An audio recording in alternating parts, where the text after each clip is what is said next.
Hi, Charis. Kumusta? Asahin mo, Mama Day? Okay na kung tigigil sa ako mama ta sa school kay may attend og meeting pero nagtugon na po siya na ako auntie na kung maabot ka kita lang sa daw mag-school bahin sa pamilya o ako lang daw i-share niya. Oh, mauwa?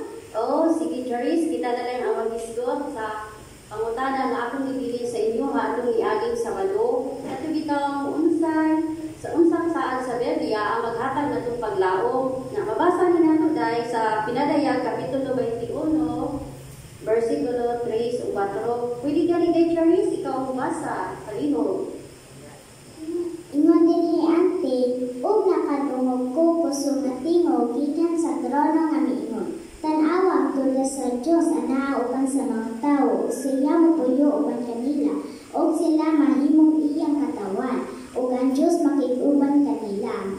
Ug iyang pahiran ang matag luha sa ilang mga mata ug ang matayon mawala na ug wala na untay pagbangutan, pagyabaw ug kasakit. Ang unang mga butang nangagina.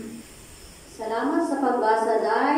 Unsa sumala sa teksto day? Unsa kay himuon sa Dios?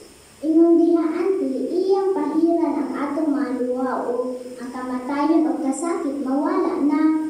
Gusto, very good ni Inday oy. So ata na din ang mga problema day sama sa anesthesia, kapobrehon, kasakit, bukos na mawala.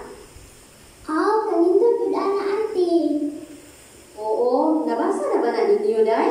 Wala pa gud auntie karon pa ko nakahibaw ana. Daghang tao ko Charis ang wala makahibalo sa nindot nga kamatuoran bahit sa pulong sa Dios kay para nila lisod kay ning sabton. Bitaw lisod bitaw ng sabto ng Biblia.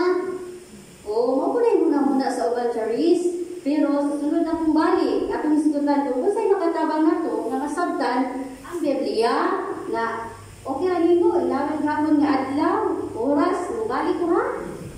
Sige auntie Gigi kay ni ana ang adlaw ug orasa wala ko'y klase ana ug naapod akong mama. Sige, salamat. O tunay day.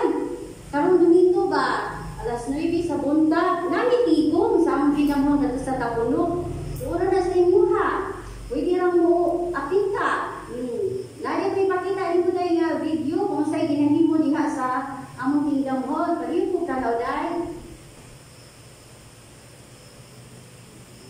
So nindot ay kay Charis no, kung utang-utang pagtigong, daghan makatunan bahin sa pulong sa Diyos na minta pa dyan ang tanan day. Bisag